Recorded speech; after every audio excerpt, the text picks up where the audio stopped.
The GT4 European Series is at Spa-Francorchamps this weekend. Welcome along to qualifying. We've got the two sessions for the standalone drivers, in other words, one driver, one session. David Addison trackside, and it is an entry that is 16 strong. There was, sadly, a number of drivers that were unable to race this weekend, partly because of the travel situation and the restrictions on COVID-19. So for race organisers, for teams, it's a constant battle to make sure you know who's coming and to have a full grid, because there are so many things that can trip you up at the 11th hour. However, what we do have is a very good entry. It was very competitive free practice sessions yesterday, and the quality of the entry is a very good one. We are sadly without the BMW of Bas Schouten and Gabriele Piano that's taken a couple of wins. However, we do have BMW representation. We've got a new driver lineup in the NM Racing Team Mercedes. Xavier Lloveras joined not by Luis Jimenez this weekend because he's been unable to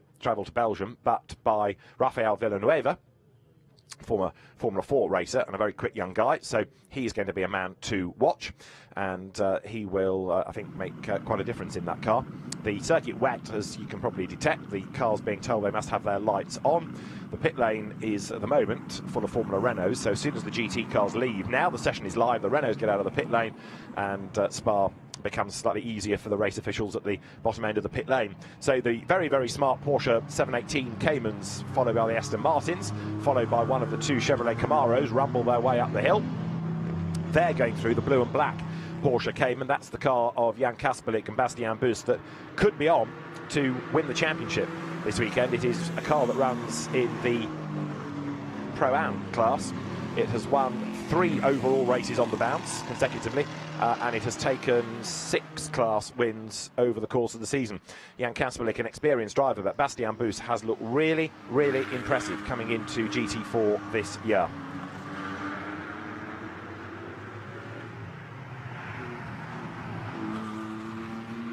So the car's out on track, and this is, as the entry list dictates, driver 1 who goes first. So, for example, Stefan Lambert in the CMR Classic Modern Racing Toyota GR Supra GT4. Stefan Lambert will go first in that. There, number 17, the Chevrolet Camaro. That has Timon Nabours at the wheel of it. You've also got within this session Jorge Cabezas driving number 99 with Duncan Houseman. That's the other Chevrolet. They do make a great noise, the Camaros, as they growl their way down the hill.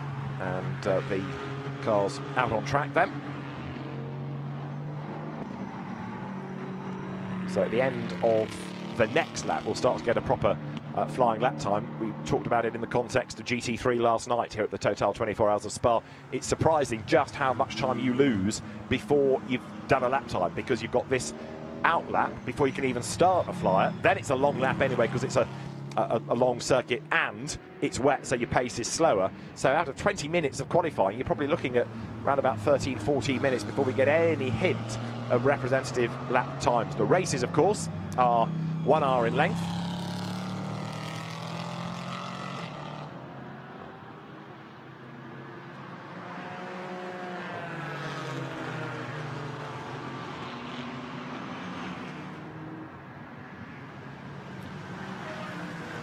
Number 76 Porsche goes through. That is Giuseppe Gezzi, part of the Auto Orlando Sport team.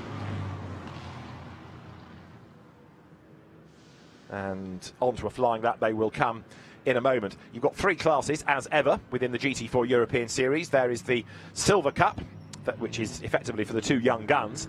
You've got the Pro-Am, so quick driver plus, I was going to say gentleman racer, that might be a bit unfair, but businessman racer. And then you've got the AMS, which is self-apparent, and Bob Herber has been the winningest driver there, and he always goes solo, so he gets an extra 10 seconds normally in the pit stops, but is normally able to overcome most of that deficit and still win the class.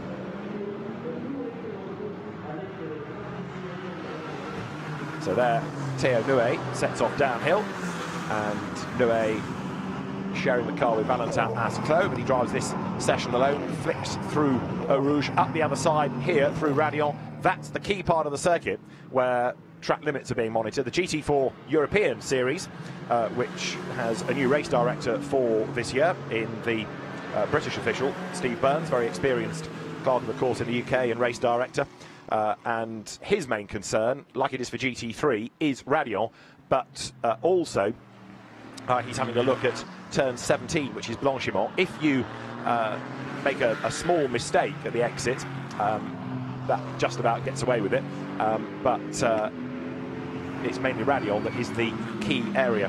One of the situations about track limits, we were watching our GT3 coverage last night, it did come up in conversation there about which corners are being policed and why are certain areas being looked at and others aren't. One of the reasons is just the sheer number of staff that you would need on site to look at the data, to look at the pictures from every corner for all the cars, and we just can't have that many people on site because of the COVID restrictions. So there are fewer people in race control able to look at it, there are fewer marshals allowed on site, and they have to be distanced on their marshals' posts.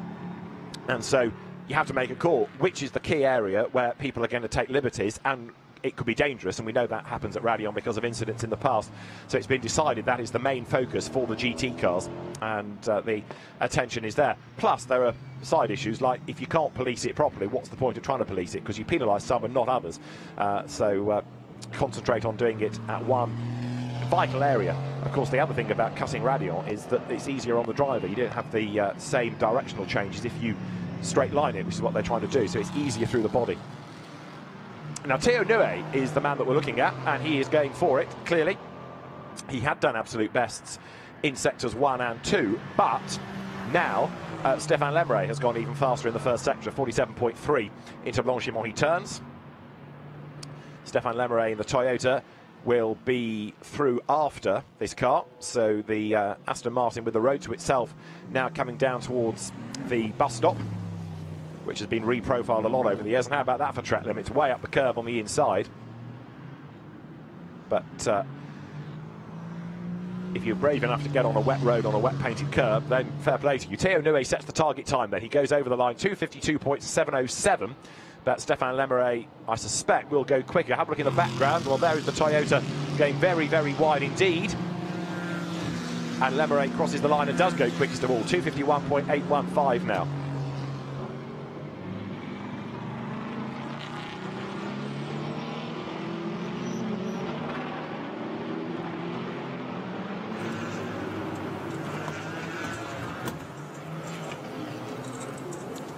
Now, Jörg Wiebahn's car in the pit lane. These are the Allied Racing Porsches.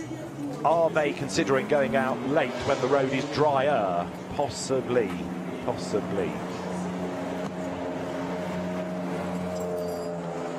Pirelli wets going on. So that's the car that Jörg Wiebahn shares with the spectacular Nikolai Müller-Madsen, the Danish driver. Boots on. And just ahead of it in the pit lane is the car to beat, really, at the moment, the one of Jan Kasperlik and Bastian Buus. But right now, everybody getting themselves set for another run. That car has been out, but straight back into the pit lane. That's part the Willem Meyer Mercedes going downhill. Number 30. And that's second fastest at the moment. 2:52.351. That car run by SRT, the Sellerslach racing team. If you've got a long memory, you might remember Patrick Sellerslach's team from FIA GT and then the early days of the FIA GT1 World Championship. But the redoubtable enthusiast that he is, still running cars for customers within GT4. It's good to have him in the championship as well. Theo Nue third now, so it's Lambert, Meyer, Nue, Nabors, Nico Gomar is next.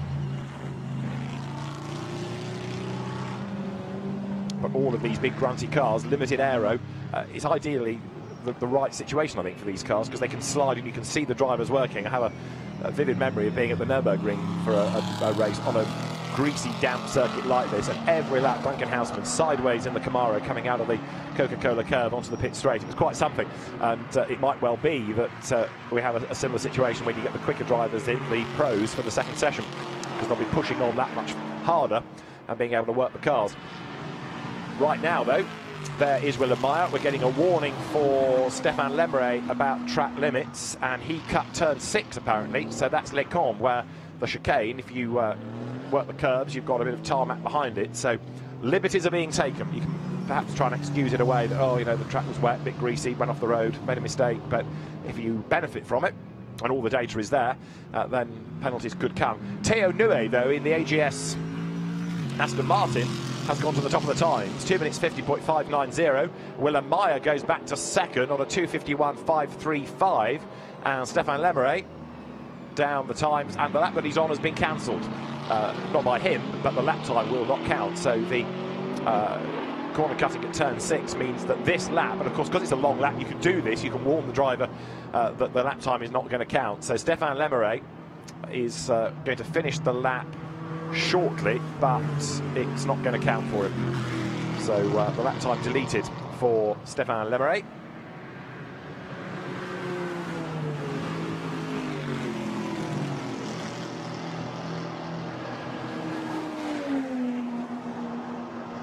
Up towards Les Combes, then goes Tymon Nabours. Now that's the other Camaro that has not yet done a time either, of Jorge Cavathas, sharing it with Duncan Heisman. Runs it up onto the curb, coming through Speaker's Corner. Behind him, you've got the BMW. There are 2 of those from the Boroshan Automotive team, and that one is number 12, Chembel at Bazi's car.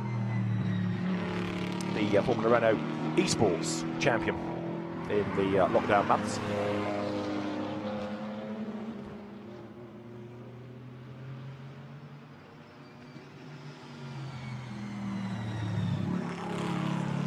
So nose to tail almost on track here. The BM will perhaps dart out of the way of the Toyota. That's the sister car, number 66, which is being driven by William Casalbon, taking over the Timothée Bure seat because he's concentrating on the Spa 24 Hours this weekend rather than double duty. So Antoine Potti will drive in Q2. We're getting an absolute best, though, from Stefan Lambert, but I just am slightly fearful about Lambert in this session because he's had more warnings about track limits than anybody else. Now turn 9 he's being warned about, Speaker's Corner. So Lambert knows the place like the back of his hand. He's raced around here so often in just about anything you can imagine. But so there he is, Stefan Lambert, absolute best in Sector 1, but he's being warned again about track limits. So attention, Stefan, he could find himself in real strife here if he's not careful.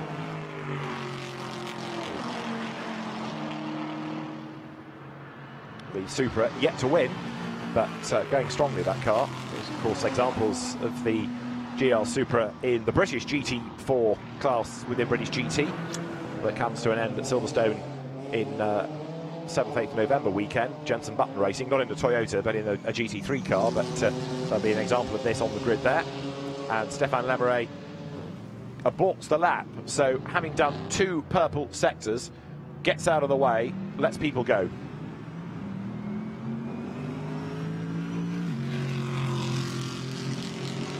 So he's now been given a warning flag, Stefan Lambert, for track limits. Willem Meyer has come into the pit lane. Everywhere I look on the timing screen, there are messages all about Stefan Lambert.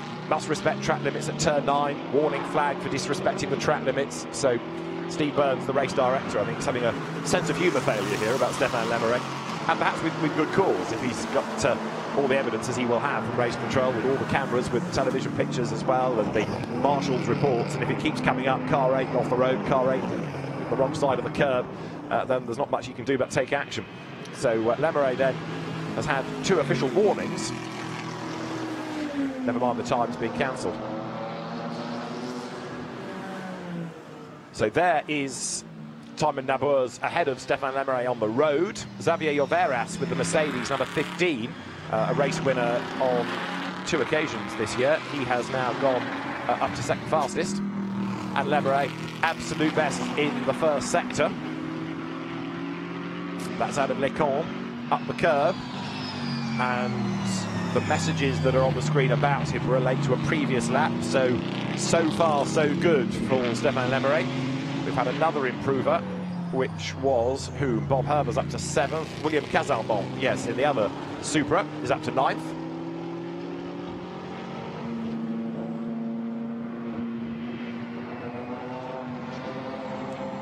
So there, Stefan Lambert into Pouan. Through the left-hander. That long looping corner. Just up the road ahead of him there, you see is the Camaro in the hands of time in Navarre's, 5th fastest. So still, the two Allied Racing Caymans yet to do a time, and they're running out of session, aren't they? 6 minutes. It's going to have to be a real banzai effort, this, by Jörg Wiebahn and by Jan Kasperlik.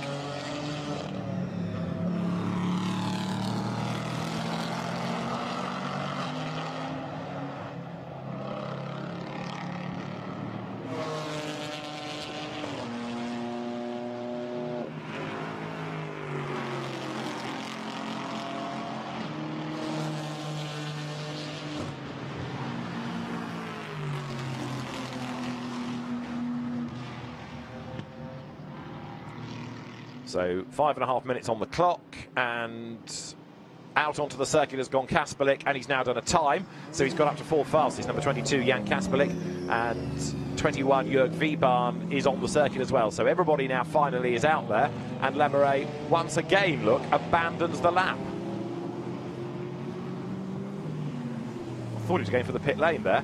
Tries to use all of the road to get the length of the straight now to have another go, but Stefan Lambert, either he's making a mistake through Blanchimont towards the bus stop and therefore is deliberately abandoning the lap, or there's something sinister going on here. But for the second lap in a row, that last couple of corners, just not attacked in the way that you would expect. Theo Nue is still the fastest and has gone quicker still, 2 minutes 48.667 now for him.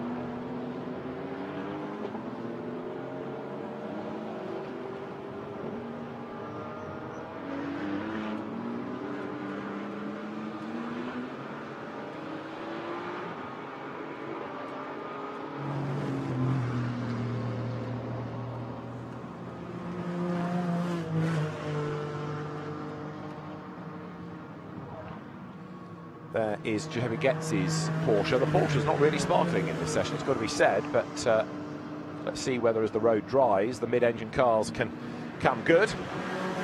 The 718 Cayman that in GT4 Club Sport trim is eligible here. It's got its own one mate championship in the UK. It started this year. I think there's also one in, do I mean Germany or do I mean somewhere else? But anyway, there is one other nation that has a Cayman one mate championship. There is second fastest Daniel Lloveras. That's Bob Herber's yellow Mercedes in the background, the soloist. So Bob Herber will do the next session as well. And a lap time for number 12 is deleted, and number 12 is Cembolo Bazzi, and he was last anyway in the time. Right, Lemaire's on the money again, look, as he comes down the hill. So Stefan Lambert here into the left-hander of Pouin.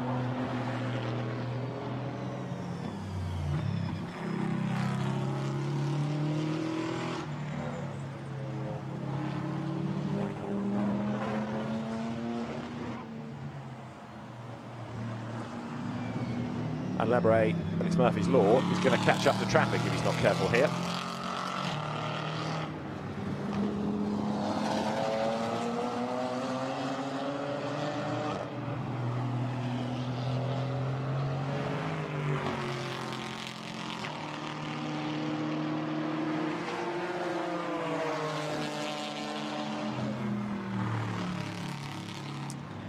So gets past the BMW, absolute best sector 1.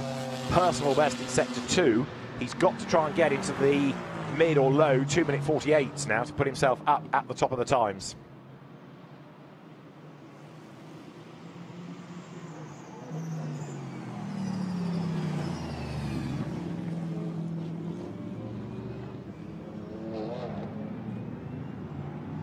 Up to the line comes Lambert, and what does he do?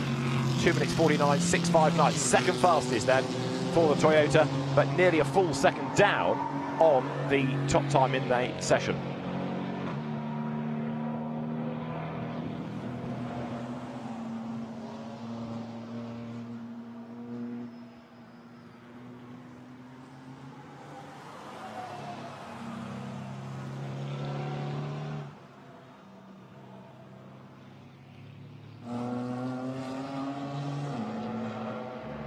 So there, Willem Meyer down to 5th in the times now. The flag is imminent as well.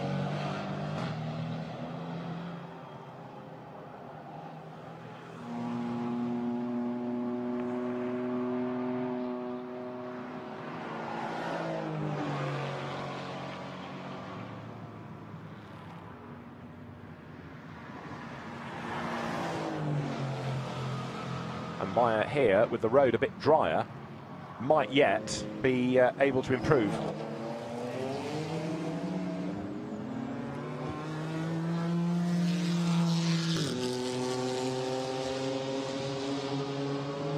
Comes up through the chicane at the bus stop, heading towards the line.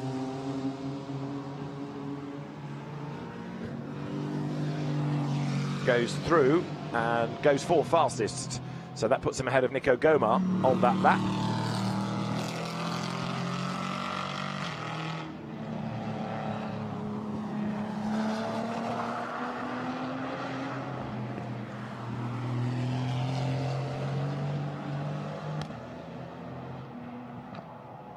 Theo Nue, in the meantime, is looking very, very promising indeed, isn't he? Because he has done 2 absolute bests. There's nothing on the screen to suggest that he's overstepping the mark on track limits here. So Theo Nue heading to the fast left of Blanchimont with 2 absolute bests, and the flag will greet him, I think, at the end of this lap. So he's almost there at the end of the session, and looking as though this should indeed be pole position.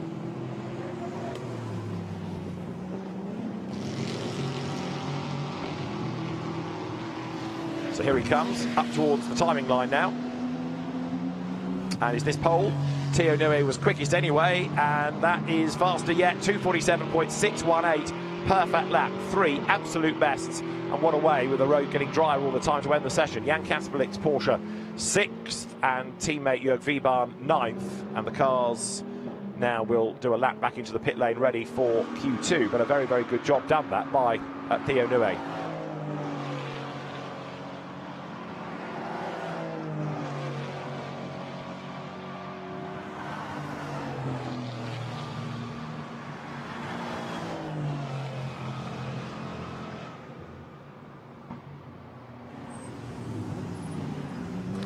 Xavier Lloveras hasn't given up yet, though. Coming up to the exit of Blanchimont down towards the bus stop, and goes too deep, so that's going to compromise the lap. I think he was already down in the middle sector. So as Nue, Lemaire, Lloveras becomes the top 3, can Xavier Lloveras go yet faster down in the middle sector, down in the 3rd sector? No, so he stays 3rd fastest there, which is all a bit of a frustration for him.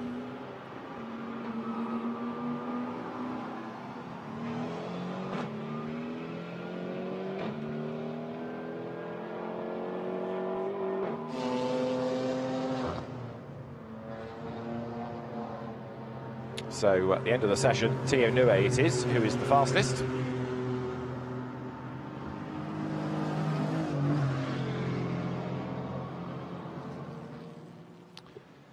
And that was Lloveras going way, way wide, coming out of Blanchimont. So running over the curbing, and then with all the speed carried through that, couldn't get the car slowed down for the bus stop there. So we've got about 8 minutes before the second session gets underway.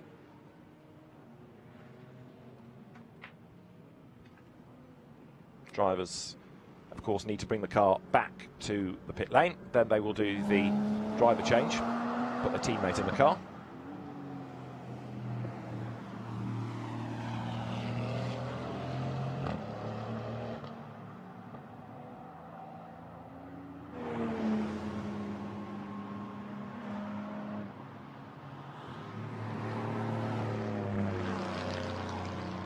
There, Theo Nue, a job very, very well done in that session.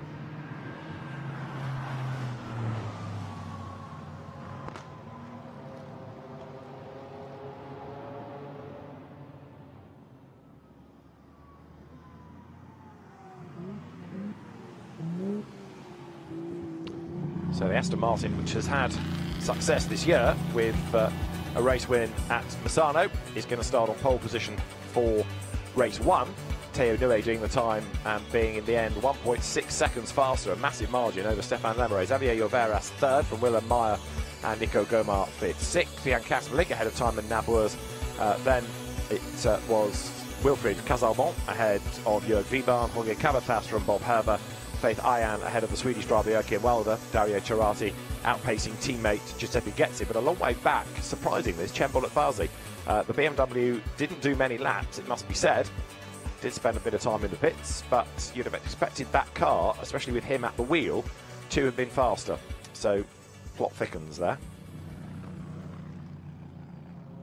So, the clock ticks on down in this break between the sessions. Let's have a quick look at the highlights then of the first one, with the cars making their way out onto the circuit.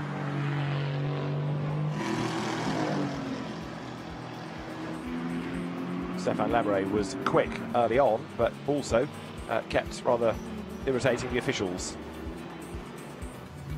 Constantly going over the track limits. Willem Meyer was quick also, as he continued to push on. This was the car of Joachim Walder, the Swedish driver, the BMW, which you'd expected might have had the grunt to be up with the quicker drivers, but the Toyotas had their own lines. At La Source, the Aston Martin, they became a very solid car in that session. Theo Nue kept pushing and pushing and pushing, and ultimately would be 1.6 seconds faster than anybody else, and wasn't getting himself in strive over track limits either. So it was just a very sensibly driven session by the young French driver, and to be 1.6 seconds up on the opposition, that is quite a margin, isn't it? So now the driver change takes place. There is Simon Nabours giving way to Joop Raponge in the mighty Camaro.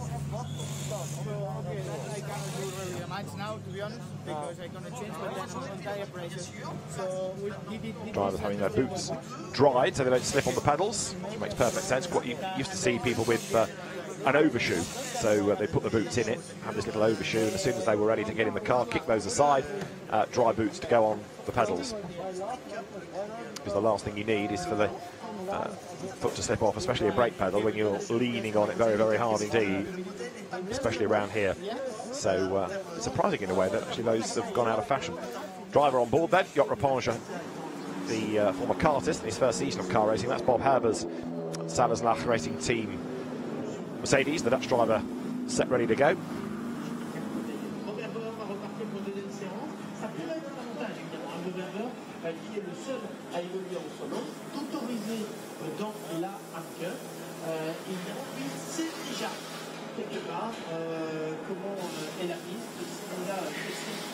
Very Bob Herbert. As I say, he drives solo, so he's done one session, he knows exactly what the track is like. He will do the next, a longer pit stop, but he doesn't really care, he just wants the track time. So it's a bit of frustration in some ways that he can't be persuaded to have a co-driver, because the rules say it's a two-driver series, but he's not budging on that.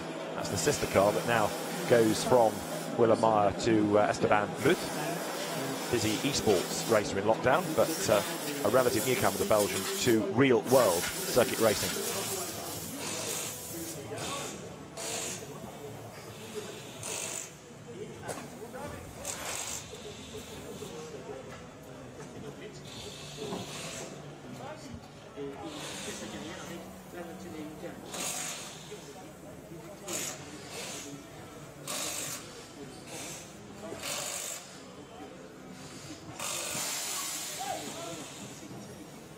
So the drivers get themselves ready for this session. Again, 20 minutes, so the first 5 or 6 you lose for the outlap.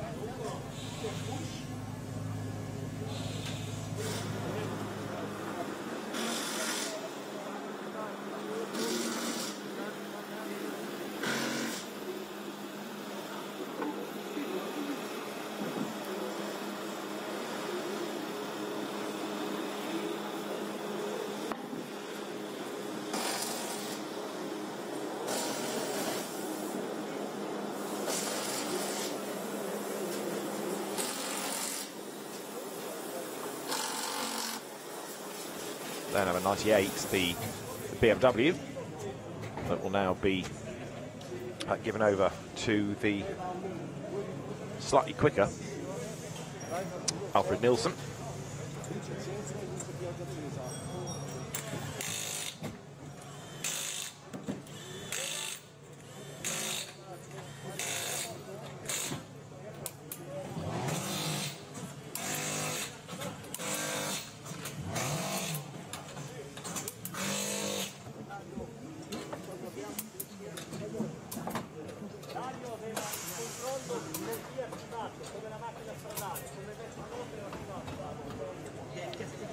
Giuseppe Gezzi, 76.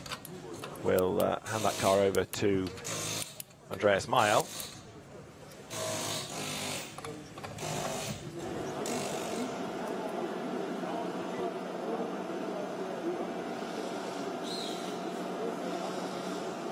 Jagish Gedik will take over number 12, BMW.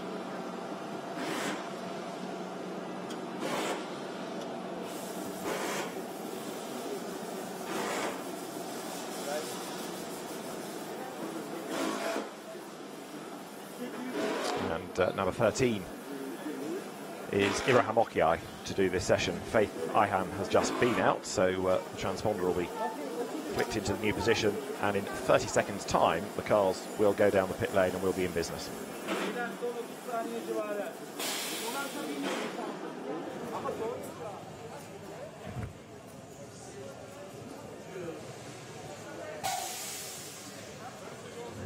So there is Nico Gomar, and Giovanni takes that car over now, ready for Q2.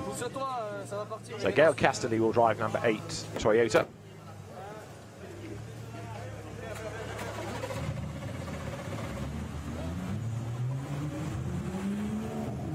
Green lights on, cars go down the pit lane.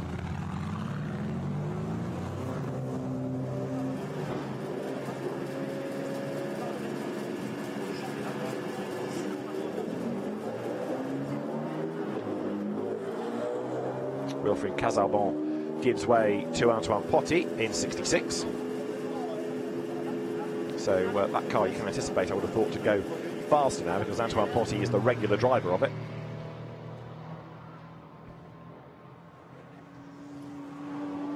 Rest of the field coming out onto the circuit. And again, lose the first 4 or 5 laps, while, sorry, the first 4 or 5 minutes, while everybody gets themselves round ready for a proper flying lap.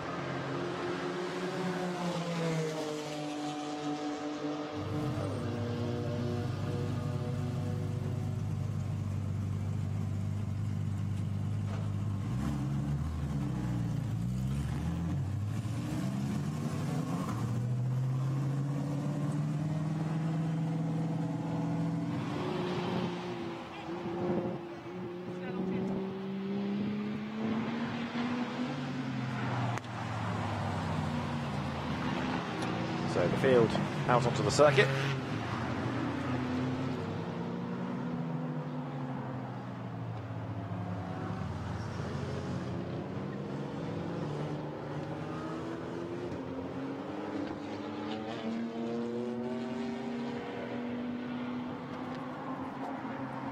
Number 21 had a lap time deleted right at the end of Q1, incidentally. It's just come up on the message screen to say that the lap from Jörg Wiebahn was taken away for track limits at turn 17. That was Blanchimont.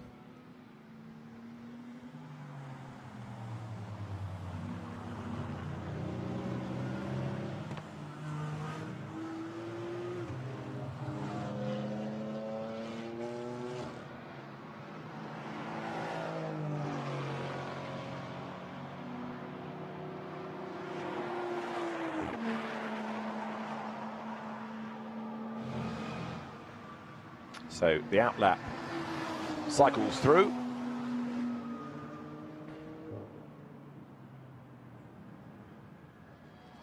At the end of which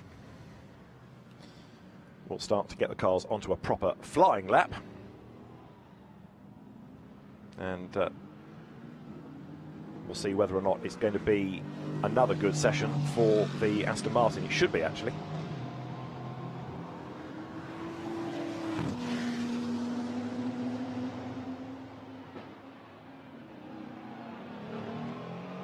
Valentin Asclot will take it over, and he has proved to be a very fast single-seater as well as GT driver.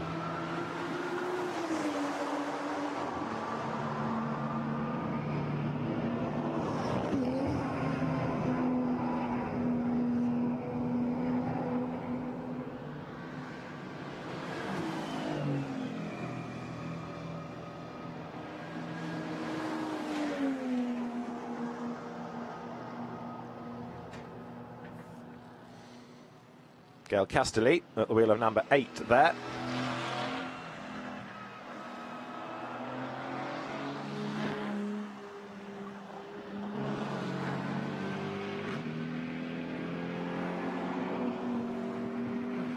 And already getting on with the programme, isn't he? Because he's gone quicker than anybody else within that first sector. However, it's early in the session.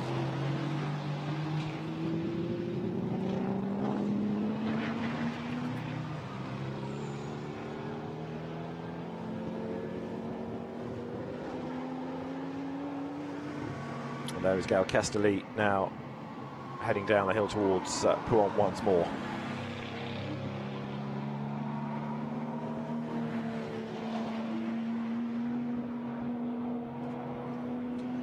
So, this is a car that was attracting the attention of the officials in the earlier session.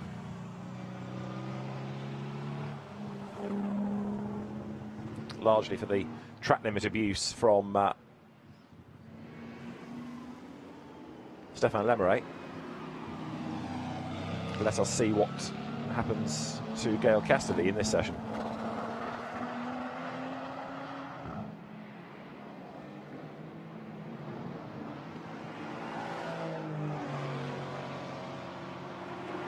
So there is the Toyota.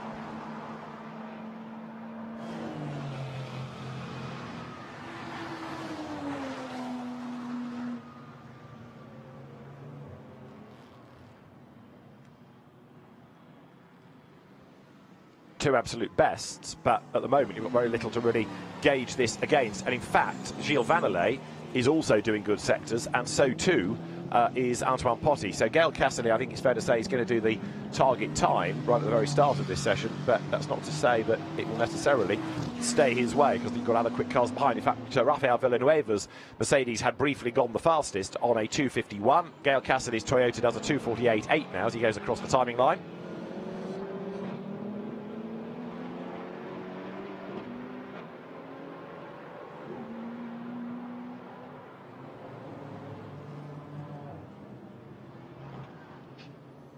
Down the hill heads the Toyota, and who else is on a mission at the moment? Nikolai Moller-Madsen, number 21 Porsche. Champion-elect Bastien Bus, yet to do a time. Right, that is the Aston Martin 27 of Valentin Attelot. That's second, 8/10 down on Gael Castelli.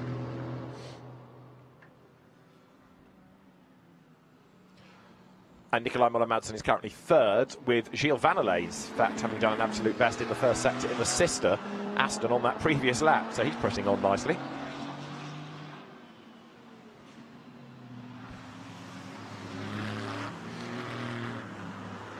Gilles Vannelet there through Les Combes.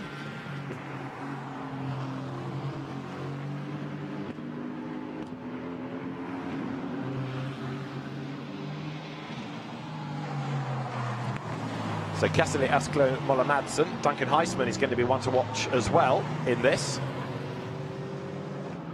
because with his experience of the car, the circuit, the conditions and all of that, Duncan Heisman you would expect to be quick. They're running out wide, coming through Speaker's Corner, the two Aston Martins. So Valentin Attelot trying to use as much of the road as he possibly can. Gilles Vannelet likewise.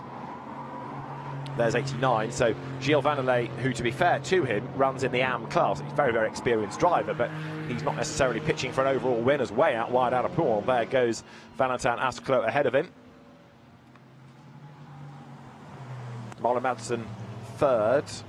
Who else has just improved? Jagish Gedich, yes, in the BMW, has just gone up now to 7th in the times.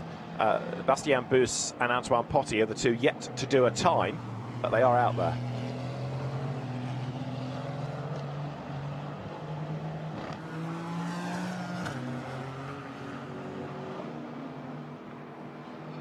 And there's one car that's not yet gone out, which is number 17, Timon Nabeurs, is still sitting in the pits looking at the screen. So he is yet to go as Vannelet comes into Blanchimont. Found half a second in the middle sector on this lap, so looking good. Although Gilles Vannelet is being warned about track limits now. So he and Nikolai Moller-Madsen starting to attract the attention of officialdom here.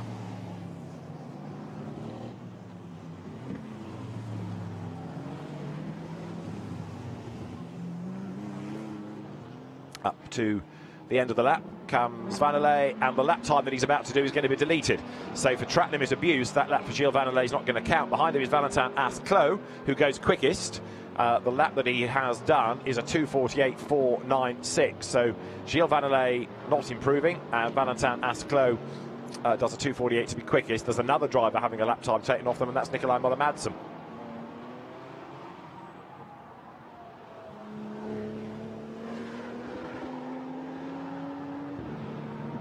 Down the hill goes Antoine Potty, who is now up to 6th on really his first flying lap, so getting on with the job. The one to keep an eye to is going to be 22 when it hits the flying lap, Bastien Bus.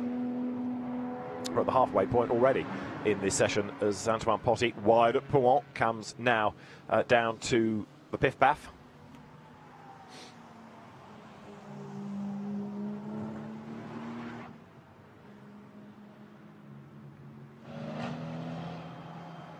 So the Toyota turns into the right at L'École, and Antoine Potty doing a good job here.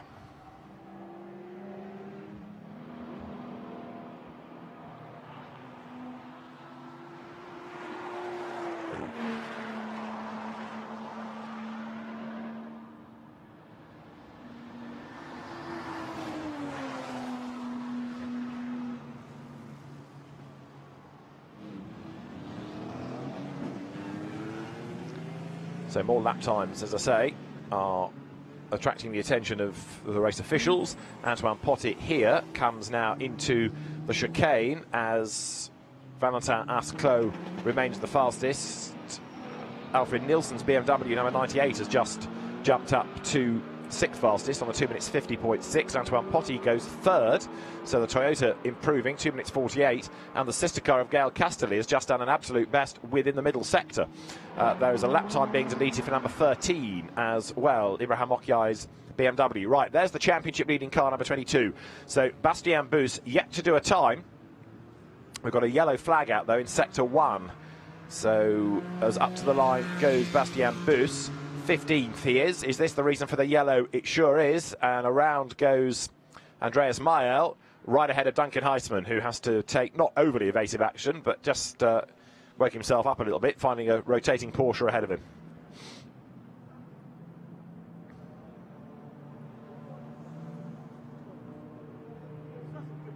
So Bastien Bus onto a proper lap, and still nothing from Joop Rapinge. He is on track though. The one that's substituted in the pits for him now is Bob Herber.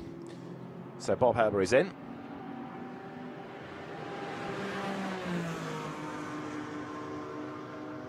Bastien Bus on his first flying lap, and no proper time to his name, as also been saying. The same is true of number 17 of Joop Rapinge.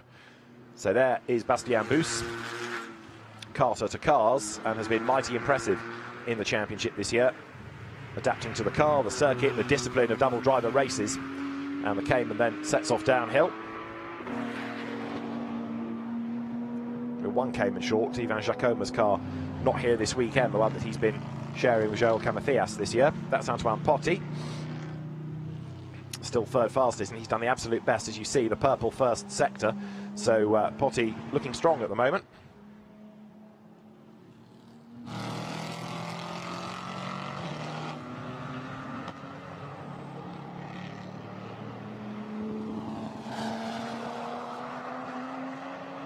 Comes then now into the Cours Paul Frère.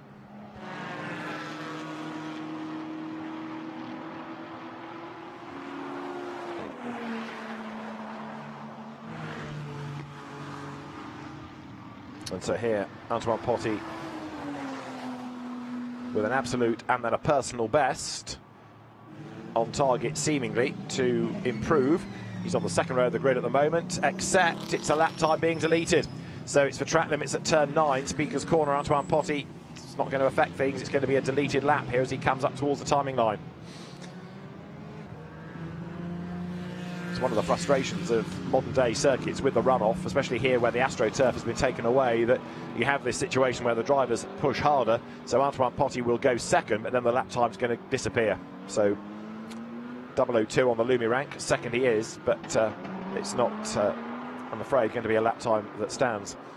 Next year, part of the redevelopment programme for the circuit is that there are gravel traps being put back in at certain places. But for now, the AstroTurf taken away. That gives the drivers that opportunity to push even harder, and where that happens, so the race directors having to issue more track limit penalties. And it's not just in GT4, it's coming all over the weekend. Lamborghini, Formula Renault, GT3, you name it. So Antoine Potti tries again, so he's back down to third. Gail Casterly, though, in the other car, goes on to pole position now, 2:47.674. So the other Toyota up to the top. That's number 98, which is Alfred Nielsen, sixth fastest.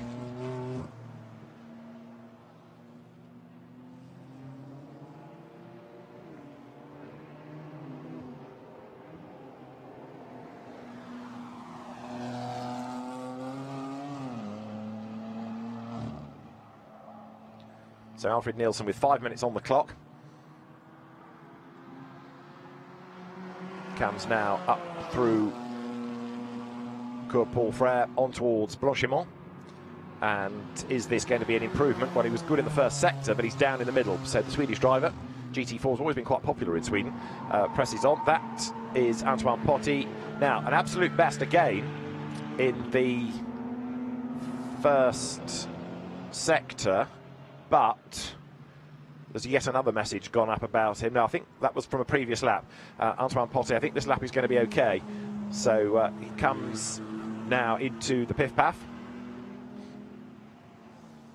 So Castelli, Asclo, Potti, Vanelay, Geddick, Nielsen, Muller-Madsen, Villanueva, Muth and Herber is the top 10. Antoine Potti then here, who is aboard the Toyota. It's been a bit of a up and down kind of a season for him, in fairness, but the car continuing to develop all the while. Continues to be a strong, quick car. And Antoine Potti hustles up towards Blanchimont. There's the man that was fastest, Valentin Asclo.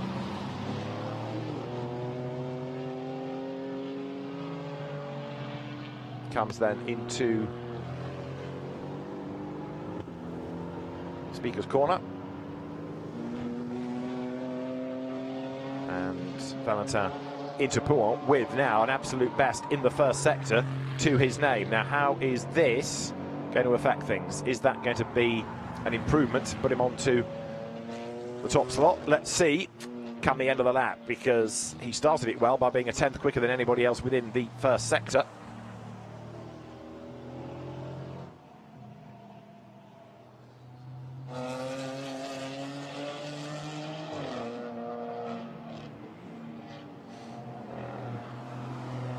Right now it's Gail Castelli, the fastest by 0.484 of a second.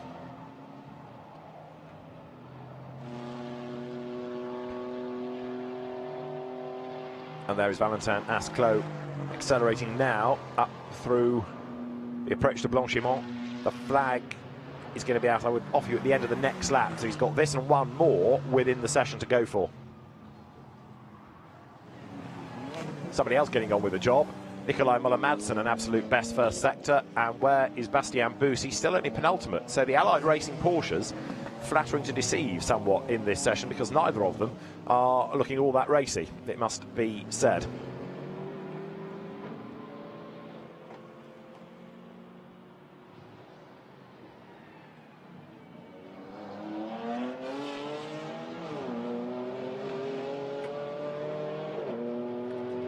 So there, 27, the Aston turns its way, wide over the curb, out of the Piff-Paff.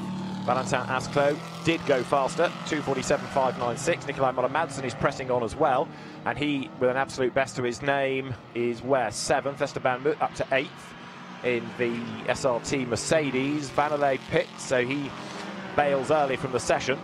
As I say, there's really only time for one more lap for these drivers to go. And those that have started the lap will take the flag at the end of this one.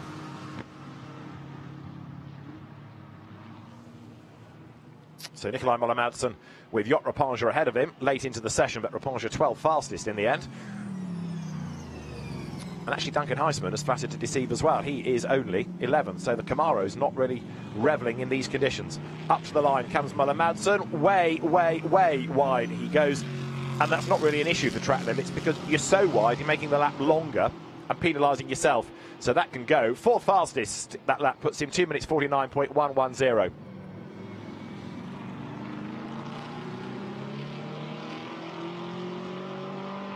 Cayman blasts downhill, off the circuit and back on again. And heading to the approach to Eau Rouge. That, number 8, is the car that's now second, Gael Castelli. It's only 78 thousandths between Asclo for pole and Castelli for second. And the last lap of Nikolai Müller-Madsen deleted. So Nikolai Müller-Madsen's last lap time, what do we have in fourth? Well, he's down to 7th now. So Nikolai Müller-Madsen, again for the dreaded track limits, has a lap time taken away. Gael Castelli, absolute best in the middle, personal best in the first sector. And is he going to squeeze one more lap out of this? He's way wide at Blanchimont, but not horrendously so, I don't think. So this might stand this lap for him. 10 seconds to the checkered flag. Is he going to be able to sneak through and do one more? It's going to be tight. There's the Bastien Boost Porsche up the road ahead. The flag should be out this time. So the session at an end now. Up to the line goes Gael Castelli. Is it good enough? It is. It puts him back onto pole position at 2:46.854. So Gael Castelli goes to the top of the times. By what? 7/10 over Valentin Asclo, who has not yet taken the flag, I don't believe. So Gael Castelli bails for the pit lane, of course, as soon as possible. The officials wave the cars through the little gap into the so-called endurance pits.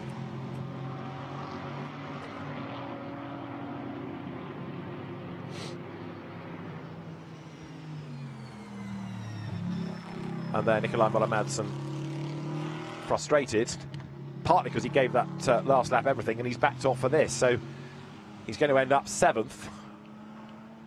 The first sector actually on this lap was an improvement, but it looks to the eye as though he's completely bailed out of this lap, doesn't it? He's not going quickly at all anymore.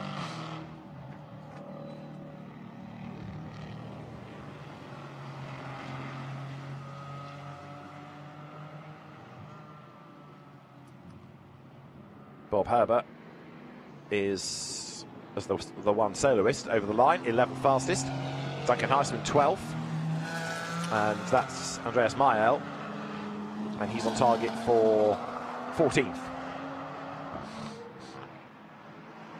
Could be an improvement this actually, because there are quicker sectors being offered up, as you see. But is it good enough to string everything together for him? Let's find out. So Gael Castelli, 2:46.854 for provisional pole position. Last few cars still to take the flag.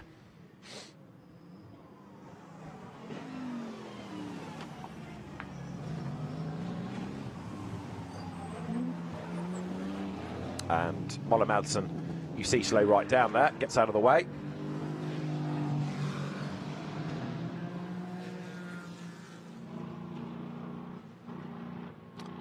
Over the timing line goes Andreas Mayel, and behind him was Antoine Potti, who goes second in the end. So the Toyotas lock out the front row of the grid.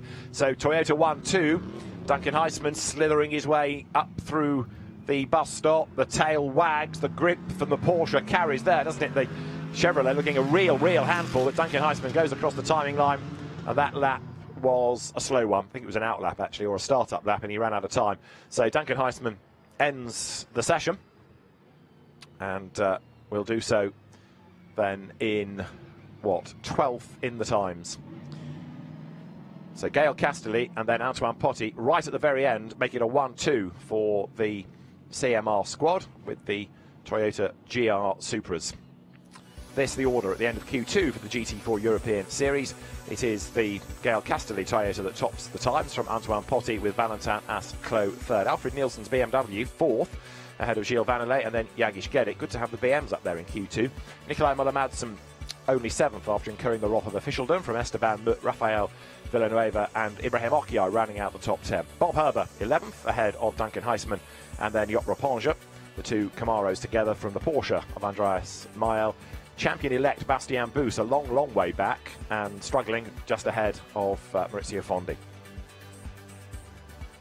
So those are the times at the end of the second qualifying session for the GT4 European Series. Quick look back at what unfolded in that, with the teams blasting out onto the circuit. Still a damp circuit, but an entertaining session that nonetheless. And with the road getting drier as it wore through, so some of the better times coming right at the very end. Shows you what the effect of a long lap and a short session do, just 20 minutes. But the early running by the AGS events, Aston's getting themselves together. Valentin Asclo, Gilles Vannelet in Q2. But ultimately Valentin was the quicker of them, of course, because he runs within the silver class, not an AM.